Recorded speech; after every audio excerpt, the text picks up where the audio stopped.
Hi, I'm Jason Hooper, and welcome to another Fix Your Gut live stream. I'm here with Tommy Distefano, and we're going to be talking about all kinds of cool stuff like martial arts, music, bushcraft, survival skills, yoga, of course, health and nutrition, and his work with the developmentally disabled. Tommy, welcome to the show. Hey, Jason, thanks for having me on. Glad to be on. Yeah, no problem, man. Um, so the first thing I want to talk about is kind of your day job. You work with developmentally disabled people. Yeah, it's with a company called Developmental Services of Iowa, actually. Oh, really? So you work up in Iowa? Yeah, in Council Bluffs, like pretty much attached to Omaha. Oh, wow. I didn't realize Yeah. Omaha was so close to Iowa. Before the show, we were talking. I did some graduate work for the University of Iowa, so um, we were kind of trying to see if we had some common acquaintances there. But yeah, that's cool. So I just read a study actually that was done by Cynthia Thompson. She teaches neuroscience at the University of Northwestern in Evanston, Illinois. And, just looking at your resume, you're hitting many of the areas of, that are important for neuroplasticity. And I was curious about your work with the developmentally disabled. Man, I'm having trouble with that word. And, you know, how much of a helper's high do you get from working with people? I mean, is it like a really good feeling and stuff? Because that's one of the key factors for neuroplasticity. I would say that's one of the greatest benefits of that job. I mean, sometimes I don't really feel like I'm helping as much as I can, just because the way the system is set up isn't always the most ideal. But I mean, still, I'm hanging out with these guys in their house and taking them out in the community and helping them live an independent life that they normally wouldn't be able to live. So, I mean, it does help, but sometimes it's just like the way that things are set up. They're all on like tons of handfuls of meds and things like that that really I have no control over. Um, it's not as ideal as I'd like it to be. So if you step in there and be like, hey, uh, let's get you off this stuff and try some of this, try some MCT oil or something.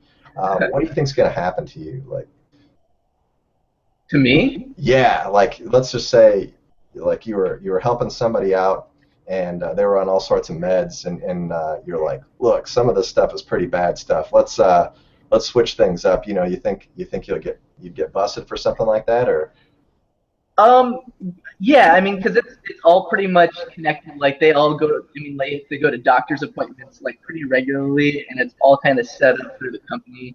Um, yeah, I mean, I wouldn't be able to come in and change that much, and I'm not really sure if I'd be qualified to really make any diagnoses or like prescriptions or anything like that. yeah. I mean, I'm not just saying like totally rev up their program, but like if you just see something, like if you see something they're doing, say they suffer from seizures or something, and you're like, look, there's data showing that ketones prevent seizures from occurring, or hey, have you ever tried CBD or cannabidiol, or something, Oh yeah. and then they go to their doctor's appointment and they're like, hey, this guy was talking to me about MCTs and stuff. You think the company's going to get mad and shut you down, or Um, I mean, maybe the CBD potentially because that is still, the legality of it is still kind of, questionable. It seems like. But MCT that could be something. But luckily for me, none of the guys that I'm working with right now currently have any seizures or anything like that. They're actually pretty high functioning. okay, Um, I mean, they suffer from more like what the typical average American suffers from, which is like really poor diet, no exercise. Because on top of just being like an average person, they also have these disabilities. Mostly mental. yeah. So um, what does it feel like? You go in there and you help somebody, and you feel like you make a breakthrough, or what is your best experience? What's your best day or best, what's the best hour of your workday feel like? Oh, it's I don't have a lot of breakthroughs. It's generally a very kind of casual environment, and the best part of it for me, I would say, is when I get to sort of just kind of throw in like little suggestions that maybe encourage them to do better things. Like, hey, like maybe don't drink some soda, and hey, let's go for a walk, and things like that. Those little tiny like successes that you make with them. That's cool. So I have when just gonna you I oh, go do have ahead. like one client that he'll get into Tai Chi and stuff a little bit, and I'll like encourage him to do his Tai Chi in his room, and that really helps him out. That's cool, man. I used to do a lot of Tai Chi in Fairfield. I don't know if you've ever been out that way. That's where actually one of our groups is at. Our Capoeira group is out there. Yeah, there was a guy there named John Brown, and he was really into these like ancient Tai Chi forms and stuff, and I studied with him for quite a while. It was really cool. Huh. Um, and of course, in Fairfield, they're big into TM and stuff Right, right. as well. So let's take this a step further. So you go in and you help somebody and you make a breakthrough and you're feeling good. Do you ever feel, I mean, have you ever made a connection like that to something else, a non-related task? So you go and you help somebody, you get that helper's high. You go back home and all of a sudden you can do something easier or you've developed a new skill outside of that area. Have you ever noticed anything like that before? Well, I do notice definitely that when I have a good day at work, a lot of the times I definitely come home and feel like my mood is definitely improved, and I'm a little bit more ready to do the things that I actually enjoy. Yeah, I mean, that's got to be a win right there. Just being in a good mood will probably help you with just about anything. Yeah. That's cool. Yeah, I was interested in that. You know, the four areas of neuroplasticity that they're talking about is like creativity, the helper's high thing that we're talking about, numinism, and the last one is physical activity. And so What's movement? just moving into that with like martial arts. You're into capoeira. That's the like this repeated physical movement, doing the same moves over and over again is supposed to be phenomenal for neuroplasticity. Talk to us about, right, for people who don't know what capoeira is. Talk to them about just a little bit about what it is, how it's different than maybe something like taekwondo. Okay, yeah, definitely. Capoeira Angola, which is what I practice, it's a specific type of capoeira. I would say like really the most beneficial, rewarding, and fulfilling activity that I've found, or at least one of them for sure. Up there with playing music, of course, but capoeira actually has music involved with it. Um, it's actually a game that's played inside of a circle. Two people are trying to outmaneuver each other using kicks, apes, takedowns, and like acrobatic flourishes to basically show that they are controlling the circle. Um, at the same time that all this is going on, there's music being played, and different rhythms on the music will signify different types of gameplay. And there's songs going on. They're making commentary as to what's going on. So it's not so much of just a martial art, but it's a whole it's a game ritual that's got a martial art encoded inside of it.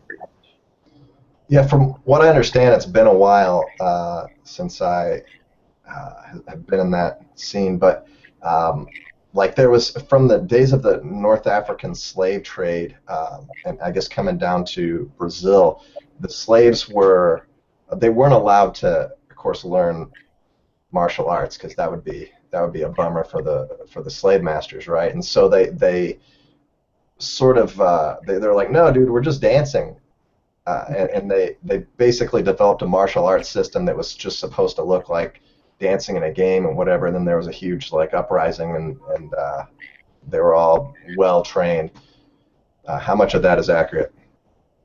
That's a good question. I'm not entirely sure, because like my tradition, as far as I know, like I know who my mestre is and who his mestre was and who his mestre was and who his mestre was back to about the late 1800s. And as far as whether actual slaves practiced capoeira, I'm not totally sure. But capoeira is kind of a blending of cultures. It's a lot of different African cultural things put together in a new environment. So I mean, there is a lot of debate in capoeira, like whether it's more of an African thing or more of a Brazilian thing. And it's like for us, it's just it's a game that it's already a cohesive whole, and it's got obviously different cultures of Africa encoded inside of it, but I don't really have specific adherence to like Africanism or Brazilianism, you know. So if you look at it from a spiritual standpoint, are there any ideologies that relate well to to any of the modern theologies or anything built within capoeira? Capoeira itself doesn't have like any religion built inside of it, but it's kind of got some references in its songs to Catholicism and like candomblé, which is it's an African and Catholic like blend. Basically, they took some Yoruban religion and mixed it with Catholicism, and they see like parallels between the African Orishas and the the Catholic saints. Okay. But that's not necessarily part of capoeira. Like I don't follow that religion. Right. I was just thinking of it from an historical point of view and just trying to dissect it, figure out where it came from, if there was any traces of African roots or Brazilian. I don't know. But that's cool, man. So how does somebody get into something like that? Like how somebody entry level? Of course, you go out and you find a teacher and you find a class or whatever. And what is somebody if somebody's going to naturally be good at capoeira, what would be a good base skill set for them to already have? I think that it's best to just not even really worry about your base skill set necessarily, and just focus on building this new thing, because people actually they come to class with some prior experience in a martial art or something like that, and they have a harder time picking up what I'm showing them because they have these habits already built in. I would say that the most adaptable people maybe have practiced yoga or something like that. But that's really, even sometimes that can throw people's perception off a little bit. You ever just had a student come in and you felt like, oh, this isn't going to work. This is going to be a long road. Somebody that just came in and just did not seem to have a lot of natural ability at what you were trying to show them.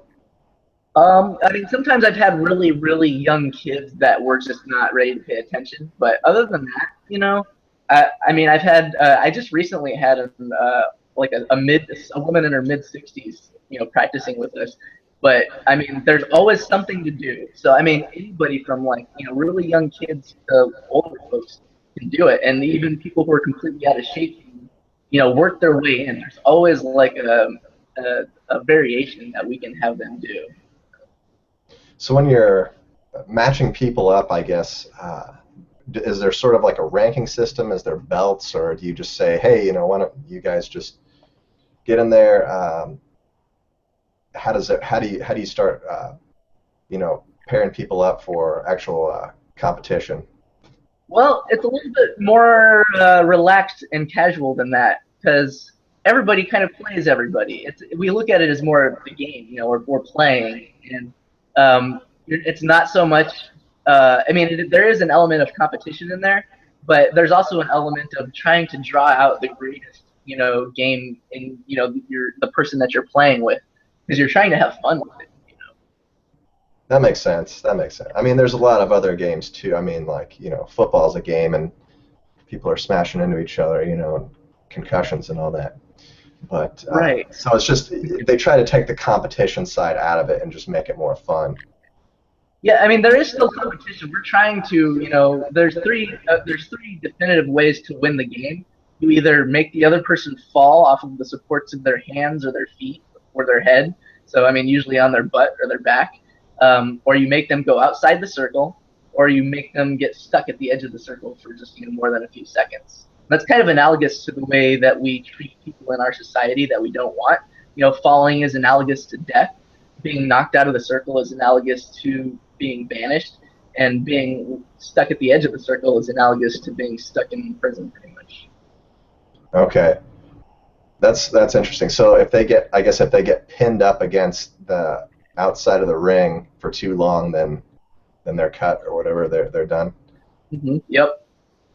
Okay, cool, man. Well, that's interesting. And so there's just a lot of escapes and a lot of, I guess, what if you were just completely defensive and just running all over the place? Is that a decent strategy for somebody who's just getting in? It's a strategy for surviving, but it's not a strategy for winning, and we definitely encourage winning. All right, gotcha. Well, it sounds like fun. I mean, it kind of sounds almost more like, you know, like the martial artist side. I mean, it definitely seems to highlight the artist side more with the creativity and the dance and that part of it rather than the martial side of it where I just want to take somebody and slam them on their head. Well, it has that too, though, and it wouldn't be around anymore if it didn't have that. I mean, the traditional weapon of capoeira is the straight razor. So, oh, really? yeah. So, I mean, we do all these pretty movements with our hands, but I mean, just imagine that with a straight razor in your hand. Okay. So I guess like you're just simulating combat or whatever, but on the streets, you'd be armed and be doing the stuff with a knife.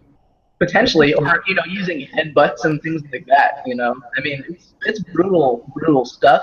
But we're playing with the claws pulled in, basically. I mean, it's like the way that animals learn to hunt.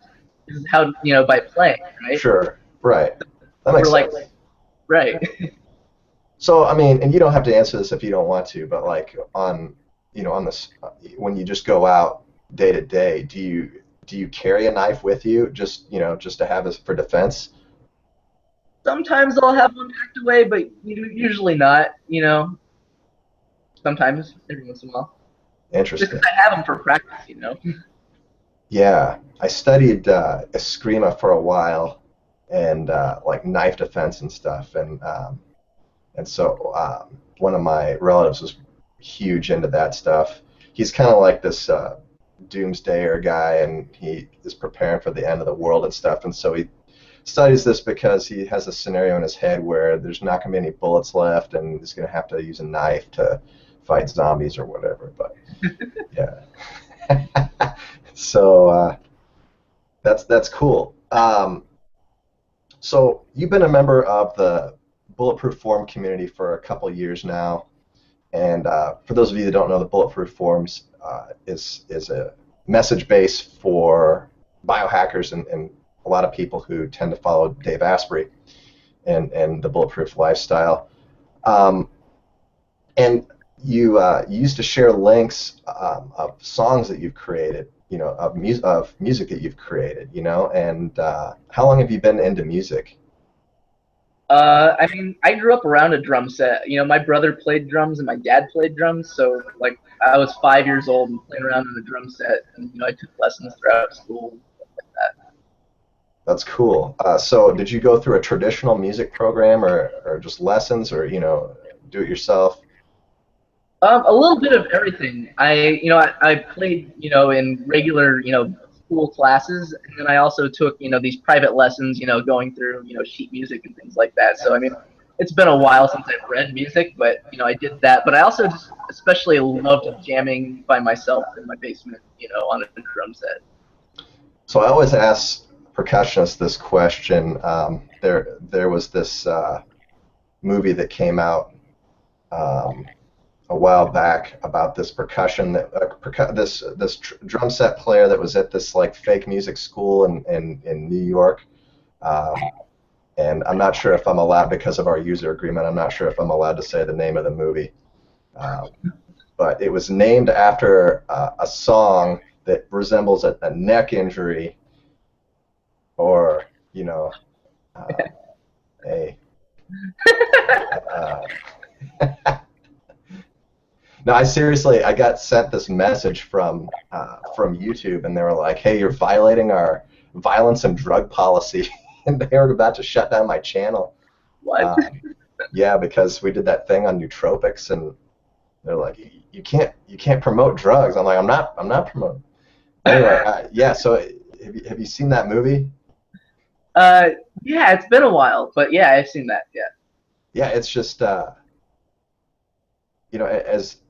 as a musician myself, I think it like brings out some of like the dirty little secrets of the conservatory-based stuff. But I mean, when you were going through your music education, were you ever in a situation like that? I mean, you ever hear some of the same, the same jargon that one of the actors was saying in the movie? Like, with me, your head, you're behind. Like all that stuff. That any of that stuff feel a little too familiar?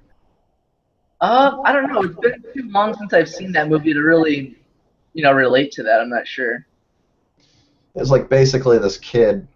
He was a freshman at this conservatory school. He was in the jazz program, and he was playing drums and worked his way into like the top studio band at the school. And the instructor of this particular group was very aggressive, and a lot of people would consider him to be abusive, and would just get after people, and make these like, they were college students, but they're still like grown men, making them cry and stuff, and just really abusive environment. Do you think that to learn something really well like that, like to be a really good drummer, or be a really good martial artist, does it take an instructor like that is just relentless, that just will not stop, trying to improve you at any cost? I mean, that can definitely help. That's one approach. Um, and I mean, you definitely have to have somebody who can, point out your inconsistencies. But with music, I think it's a little bit different because, uh, well, I think that technical skill is really important. You can actually, get by really well by learning on your own and really shaping your own style, I think. Yeah, I think there's definitely, I guess there's definitely a lot of different ways that you can approach music. There's this traditional um, system that we've got set up where you go through instruction, and you go through these classes and you learn this way. But there's also, I mean, music is there for everybody, so you can just go to Guitar Center or whatever and pick something up and go home and learn it on your own, and just do it that way. And there's a lot of people that have had success both ways. Um, and of course, a lot of people don't just stick to one and do a blending of everything. But with the drums, especially set, it's just so involved and so complicated. You've got so many targets out there, and you've got so much that's happening, and you're trying to stay coordinated, and you're trying to do all this stuff. Um, was it a struggle to start off with? I mean, day one, did you just get up there, and just start basic rock beat, or did you have some slips along the way? Well, my brother played drums, so I was always listening to him play, and so I would just kind of sneak on his drum set when he wasn't around and goof around on it and figure stuff out. And that was, a large part of how I got started. I mean and then that combined with the technical learning that I did with my teachers, really helped me out so much. So through your progression, did you ever get to a point, or was there ever something that just really challenged you, like you had something that was very difficult for you to get, I guess, skill-wise?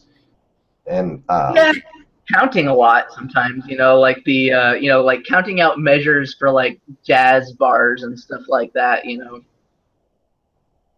right on. So, but yeah, just beyond just the basic rote stuff, I mean, were you ever just handed a piece of music, or you ever listened to a piece of music and you thought like, hey, I'd like to learn that, and then you're like, wow, this is a lot harder than I thought, and you struggled for a bit? Yeah, yeah. I remember one time, you ever listen to Tool? Yeah, absolutely. One of my favorite Uh, bands. you know, there's a little drum breakdown in the song Eulogy on their album Anima. Sure. Um, and like I really wanted to learn that, and I took it to my drum teacher, and I had him help me like write it out, and like just like break it down and like take it super slow. And I mean, that's pretty much all I had to do. I mean, I realized after I did that that like pretty much anything you want to learn to play, you can if you just do it slow enough. Yeah, that's a brilliant analysis. Yeah, if you just break it down into, if you take any skill, break it down into its simplest components, and then get it to a point where you can start to learn pieces of it, then when you put it all back together and start speeding up, you can do it. Yeah, that's an incredibly good exercise, though, is just taking a piece of music that you have heard and try to write it down and see, go from what you hear to what you see. Um, Igor Stravinsky has a famous quote. He said, "Great musicians can hear what they see and see what they hear," and so that's a really cool skill to have. So through that process of struggle, that's supposed to be where neuroplasticity really kicks in. That when the organism is struggling, that's creating the stimulus in the brain and the nervous system to be able to improve. So after you've had a struggle with maybe a eulogy or some other jazz charts that you were looking at, when you'd go back and play a different chart that you were more comfortable with, did it seem easier? Um, yeah, I mean, it was less frustrating. Yeah, for sure. Cool. Well, that's awesome. I could talk about music all day, um, for sure. But let's move on to some of the other stuff that you do. Talk to me about bushcraft. Yeah, well, that's actually kind of related to the whole capoeira thing. It was my capoeira mestre who really encouraged me to, and the rest of the group to get into this kind of stuff. I mean, I've always loved going outside and hiking. I hike, a few times a week in, the Luss Hills in Iowa. But my teacher, he has pointed out how it's really good to at least know these skills, to be self-sufficient somewhat, or at least know that you can be. If not because like the world's gonna end sometime soon, just because they're good skills for humans to have, in the long term to pass on from generation to generation. I mean, I'm not especially proficient in a lot of it, but I've geeked out on a little bit of it, and I've gone to at least a handful of courses with one of there's a school in Kansas called Blackthorn USA, and it's taught by a guy who learned from John McPherson, who's like a really well-known bushcraft survival primitive skills guy in the Flint Hills. So, yeah, Yeah, I think he's been on Joe Rogan, if I'm not mistaken. Um, really. Dave Carlson from Blackthorn or John McPherson? I think John McPherson. I'm not 100% sure, but it sounds familiar. He Um, really good? if he wasn't on the show, maybe he was just talking about him. I'm not I'm not a huge JRE fan, Okay. but if I'm taking a long road trip or whatever, I'll definitely queue up some podcasts and when I'm traveling, just because it's something to pass the time with for sure. Especially if I'm driving, I can't read. But so okay, so obviously this could be for a novice who's trying to get into bushcraft. This could be kind of dangerous. I mean, if you've never done any of this stuff before, you probably just don't want to walk out in the woods someplace with nothing and just see if you can live, right? So how do you start to get into this? What are some entry level techniques you can do to kind of get into bushcraft? Well, I mean, it depends on what you're interested in, I guess. I mean, you could do anything from, learning some wild edibles. I mean, that's pretty simple, right? I mean, some things are pretty simple. You can, find some wild berries and, some wild plants. Um, that's a pretty simple one. And learning how to make fire, that's a pretty good thing to do. Learning how to make a bow drill, things like that. I've played with making bows, bow making and archery a little bit. Those are good things to do. Flint napping, is one thing I've dabbled in a little bit.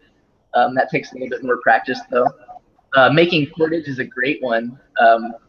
Natural cordage made from, things like nettle fibers or hemp fibers or whatever you have available to you.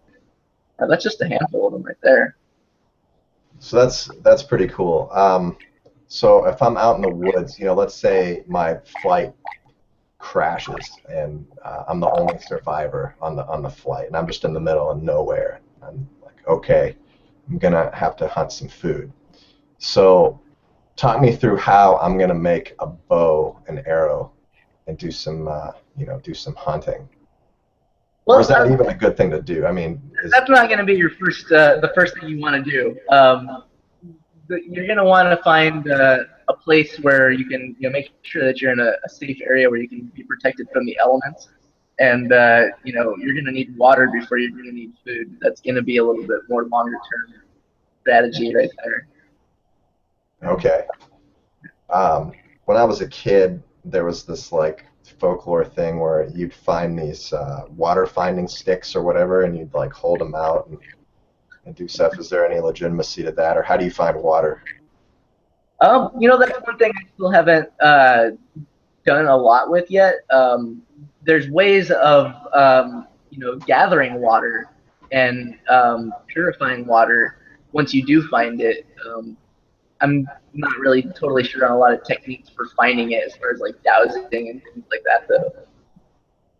Yeah, so the divining rod thing might be a myth, but so if you're just out in wilderness and there's a water source someplace, it should be pretty safe to drink out of, right? I mean, there's like a little pond or something. You can just go up and help yourself, like those guys did, or that community did out in California, and that lagoon that was infested with blue-green algae. That worked out for them. Yeah, I mean, there's ways of treating water, though. I mean, you can distill it or you can boil it, things like that. Yeah, just for people who didn't catch on my sarcasm there, that might not be a good idea. Those people in California, I think a lot of them died, so don't do that. But yeah, so how do you distill water? I mean, basically, distilled water is where there's evaporation that occurs, and then you collect the condensation. Yeah. So, I mean, it's been a while since I've looked into how to do that, but I know that there are like you can use like a tarp or something like that. Even like like throughout the day, during a hot with the hot sun, beating down, you'll like dig a hole, put like a bowl of water in there, and then there's ways of making it so that the liquid drips into that little bowl that you just put in the ground. Okay, that makes sense. So what Yeah. are some good collecting materials that you can find readily in the wild? Um, for collecting water. Or just something like, I mean, I guess would like leaves be a good thing? Something to help the water condense? Oh, I'm not sure what you would use in the wild. I mean, but typically, like there's things that are good to have with you if you can, and like one of them would be like a tarp or like a poncho that can be turned into a tarp, something like that. Okay. So some synthetic materials might help. So Yeah, my scenario where like you just crash on a plane or whatever, if you're not prepared for something like that, it's going to probably be a lot more challenging. right. Okay. Um, so what about natural predators and stuff? Do they teach you how to fend off wolves, bears? Um, I haven't done any actual like courses on those or anything like that. I mean, I've read some things, but nothing that's really stuck with me or that I've incorporated. And where I live, we don't really have much of that.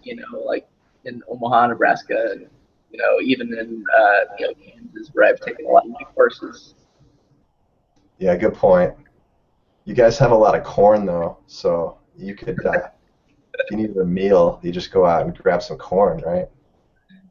Yeah, unfortunately not. I mean, isn't that ironic that you just have like all this corn growing everywhere and it's not food, really? Yeah. Yeah. Uh, yeah, there's, I mean, a lot of that commercial corn stuff is like the seed corn or whatever. It's not even like viable, right? Right. I mean, or it has to at least go through some kind of processing. I saw a documentary a long time ago called King Corn, and that really I mean, before I even heard about the bulletproof stuff, I saw this documentary, and it pretty much made me decide, yeah, corn is not really a good thing. It's not really something that I want in my diet, or even in my car's diet. Yeah, yeah. There's a lot of data coming out about ethanol. Um, this is another thing about Iowa. I don't know if Nebraska's like this too, but they used to subsidize the ethanol and gas, and so you would like you'd get the 89 octane gasoline, and it would be cheaper than the 85 because it would contain ethanol. I mean, is it still like that up there? Yep, yep. So you basically have to buy another. I guess they like fine you an extra 5% if you don't want to use that. And the data that's coming out saying it's Yeah. like bad for your engine, and it puts a lot of moisture where it shouldn't be, and it doesn't burn as hot, and the combustion rate's not good. So yeah, that would not be fun. Right. Well, that's interesting. So yeah, so okay, so if so for survival skills and stuff, the first thing you want to do, find water, find shelter to protect yourself from the elements. Is Yeah, there, make I guess, what's like the end goal is like to get found, right? I mean, you don't want to just be out there forever, right? You want to get found, or you want to get back to air conditioning or something. yeah. So how do you do that? Well, Flaring. ideally, you're going to stay in one spot. You're not going to move around a whole bunch. Um, So and trying to like walk back to civilization, that's a bad idea. I mean, if you know your way, then fine, go for it. But if you have no idea where you're at, then no point in getting yourself even more lost. Yeah, I mean, I would guess that most people aren't going to know their way, um, or they're probably disconnected from a highway or something. I mean, if they're really out there lost, Mhm. then that's gonna be a bad deal. Well, cool, man.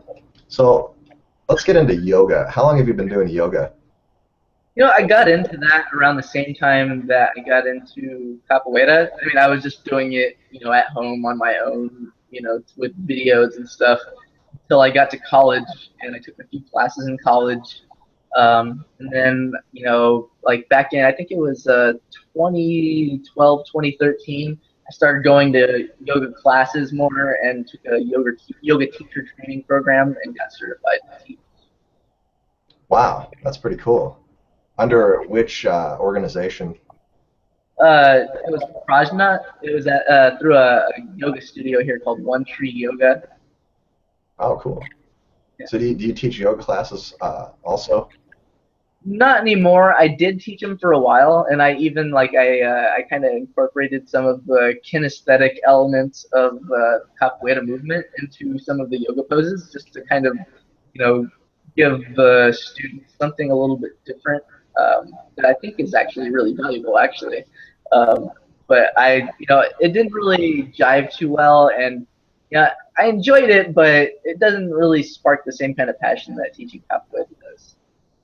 Okay, that's cool. My first exposure to yoga, well, I guess not my first exposure, but like the first time I ever did yoga was through P90X.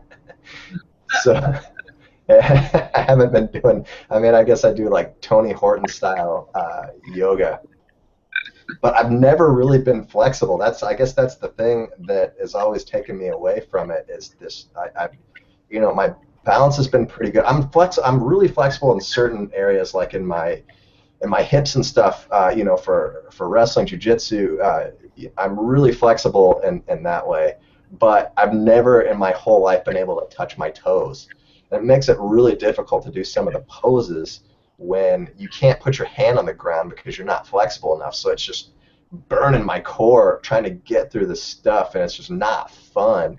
So what's a person like me going to do to get into yoga when you just don't have any flexibility? Consistency, and just, accepting the fact that, okay, yeah, you're not that flexible, but that doesn't matter because, I mean, each pose is more or less endless. So, I mean, you can do it for the rest of your life and still, like, keep doing it and, be, like, getting more flexible. But there's not really any point to that. I mean, if it feels good, then go ahead and do it, But if it doesn't feel good and you're just forcing it to achieve some, like, goal of flexibility that, I mean, what's the purpose of it, Well, I think that having that greater range of motion is, it's going to be advantageous in any sort of athletic spectrum. Not being able to touch my toes, it makes it harder to do anything. This morning I was doing deadlifts, and just that hamstring tension is just, Oh yeah. It's a lot coming down just right off the bat. And when I'm working on my weak positions and my postures and stuff, that's a big problem for me. Is just, I guess, the starting point into the deadlift, below the knee, from the ground up to the knee is really challenging. And then I did deadlifts yesterday, and then I had to do some capoeira today, so I was really feeling that. yeah, I mean, from the hang I'm fine, but from the hang up I'm fine, but just from the floor down, and but and there's, if I guess a lot of sports, they do those like sprinter drills to start off classes, where you just line everybody up and it's like, okay, let's go down this way and that way, and you do the Frankenstein walk where you're going down and you're kicking up to your hands, and I just look ridiculous, just going there and like, ugh. So I actually I saved up for a long time, and I got one of the Bulletproof 5 total body vibration platforms, and I've been using it, and I was hoping they would help me out with flexibility. And every day I'll just get on it and just try to, I'll grab some free weights, or just, like a 45-pound bar or whatever, and I'll just I'll stand out to the edge of the vibration platform so I can try to like drop down as low as I can, and then I just try to straighten my legs out. It's been something that I've been working on actively, but I can't say that I've been making a lot of progress. And people who do yoga are like, well, you have to breathe. Like the problem is not your flexibility; it's you're not breathing. And I just don't understand what they mean by that. Like, what am I doing wrong? For me, it was, I mean, breathing, yeah, it's important, but at the same time, it's more about the consistency and just time. I mean, I did yoga every day for like, a couple of years. Like, I was doing the same routine. It was a Brian Power Yoga, video, and I just did that every day and got better and better at it. Okay, so I guess I just need to stick with it and just keep going. Yeah, and you'll have days where you're tighter, and you'll have days where you're looser. And I mean, yeah, just definitely try to relax and feel, what's going on, and don't push yourself because, I mean, like if you're making yourself hurt, you're just going to be, creating more tension. Okay, that's cool. So, what's the longest? I guess what's the longest you've ever held a pose, like in time wise? How long have you been in one pose or one position at a time? And I guess doing those enduro pose things, is there any magic there? Is there any like spiritual mind body connection or something that you go through? Have you ever had any of those moments? I'd say the longest I've ever held a pose, probably about 7 minutes or so. Have you ever heard of Yin Yoga? No. It's, and that might actually really help with your flexibility if that's what you're aiming for.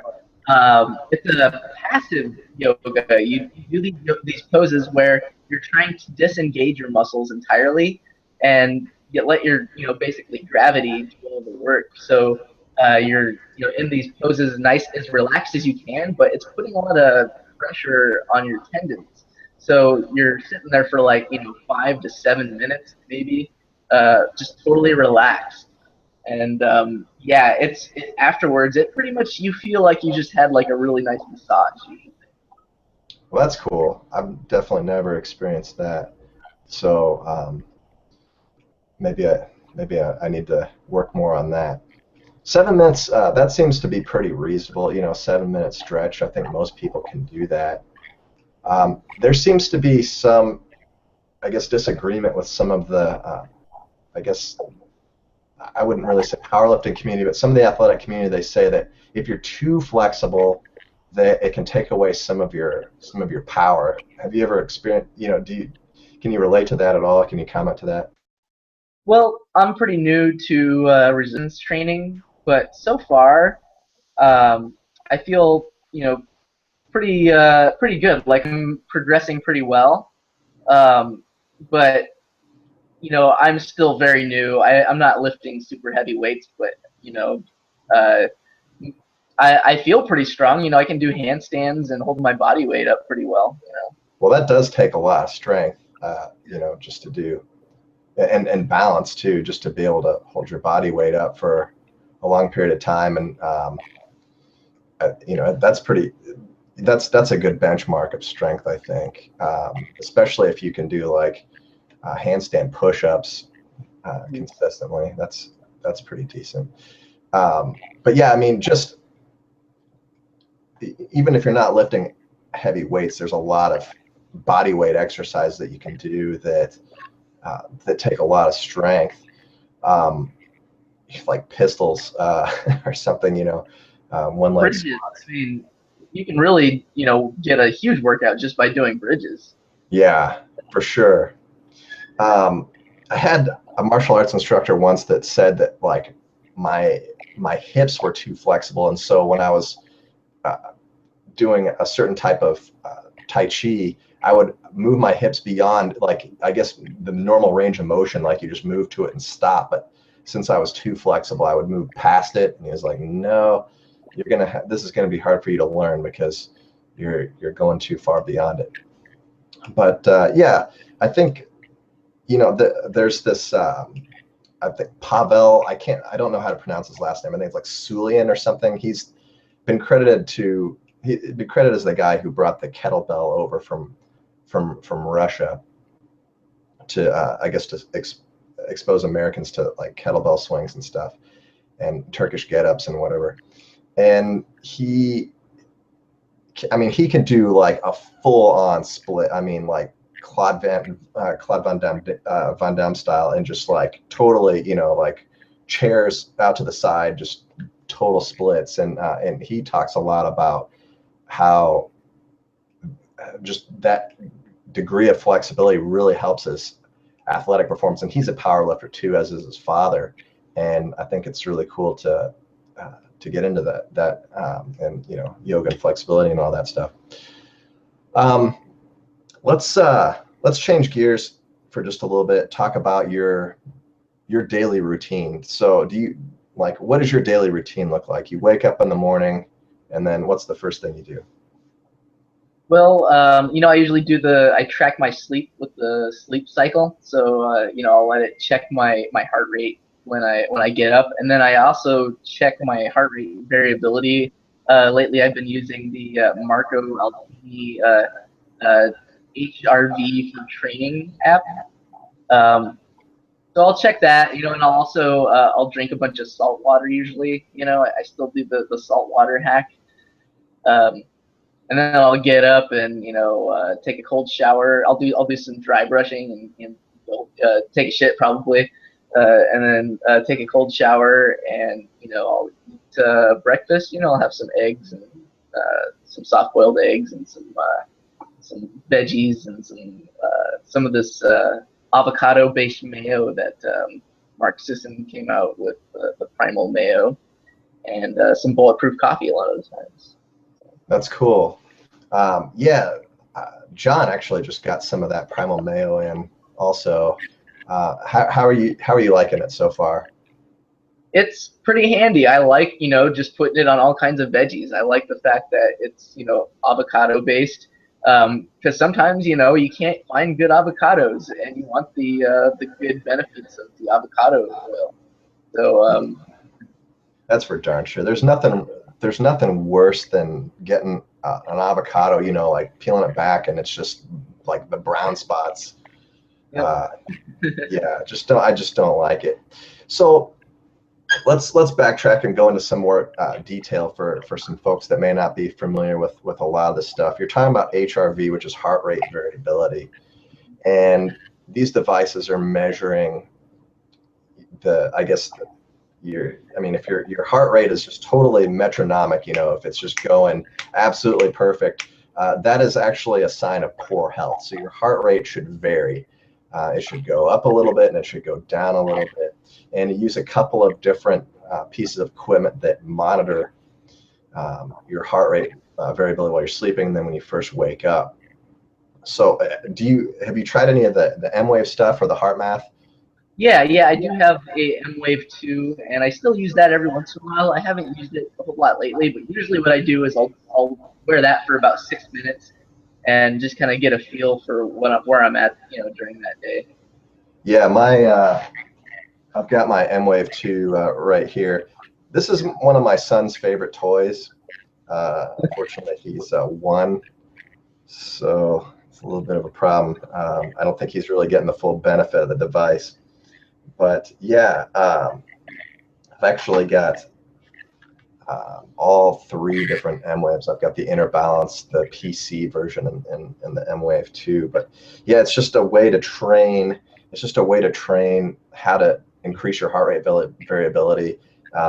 You breathe in. As you're breathing in, you can make your heart beat faster, and you breathe out and make your heart beat slower. And for me, it's provided me with a lot of extra resilience and just be able to get through the day a lot easier. What have you noticed with by tracking your heart rate variability? And like you say, you wake up in the morning and your heart rate variability is not doing too well. Like, is there something that you can do about it? I mean, do you hit up the N wave for a little while, or do you think like, oh, it's because I did this yesterday, or what kind of connections are you making there? I'll notice the pattern of like, yeah, the days when I really got a lot of strenuous exercise, like the following day my HRV will be a little bit lower, and I'll just, or if I get a crappy night's sleep, it'll definitely be a little bit lower, and so that'll dictate, I'll be like, hey, maybe I won't push so hard when I train capoeira, or maybe I won't do an intense yoga session. I'll just like have a rest day or something like that. That's cool. So the other thing that you mentioned was salt water, and this is something that a lot of people swear by. I guess the theory behind it is that when you first get out of bed, your blood pressure is really low, and so your body has to, I guess your pineal gland produces extra cortisol to make sure that you don't pass out when you stand up. So a lot of people, the first thing they do in the morning is they drink some salt water so that they have less of a cortisol surge, and then they have more energy through the day. I've tried this a few times. I don't get anything from it, but I mean, a lot of people swear by it, and they say like this, you got to do this. Um, what kind of benefits do you notice from doing the salt water? Well, I've really been into just drinking water when I first wake up, anyways, and adding the salt. From what I understand, because I get reverse osmosis filtered water, Yeah, and probably had a lot of things removed and needs minerals put back in it anyways. So I figured by drinking the salt water, I'm probably doing something good, to the water itself.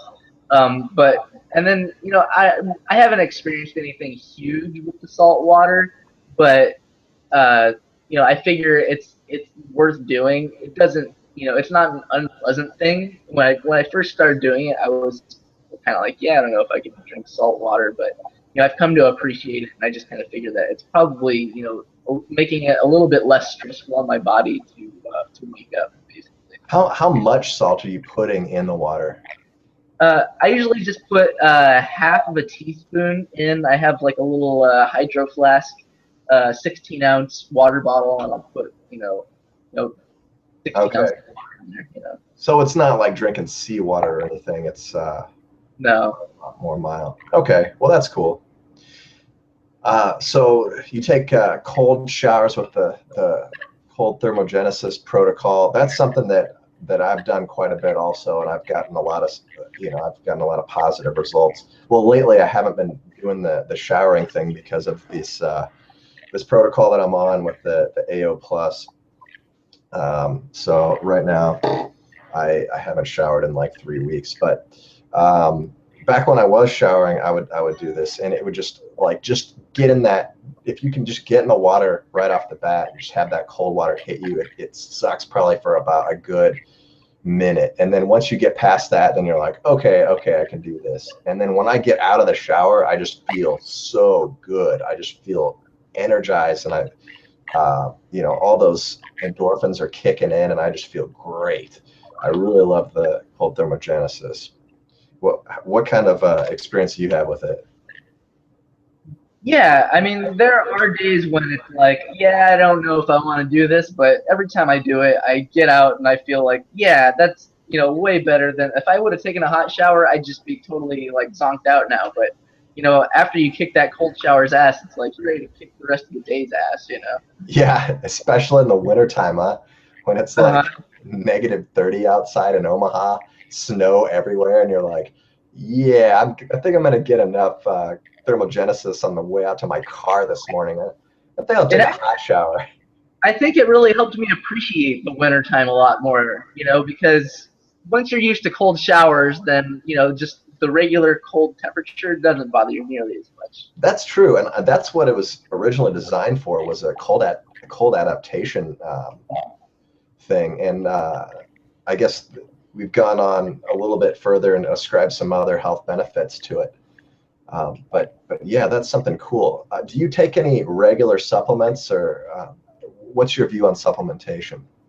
Um, Lately, I've actually taken a short break just because, I just to see if I would notice anything different. I do take the unfair advantage a lot of the times when I'm on days when I'm lifting and stuff.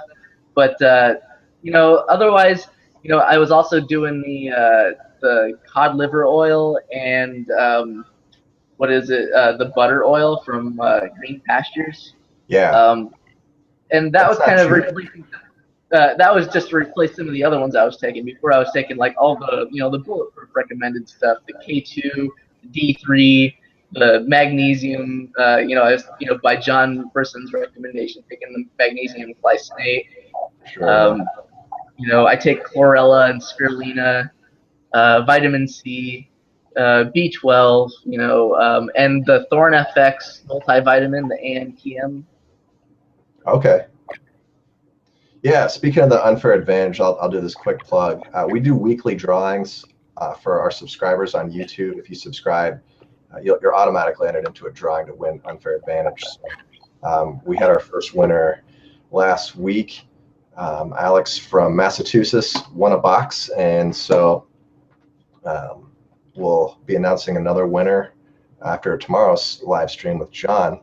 But after you took your break from supplements, um, do you feel any rebound, or do you feel more tired? Or what's your experience now that you've stopped? Or do you just feel just fine? Are you feeling like maybe I don't need supplements?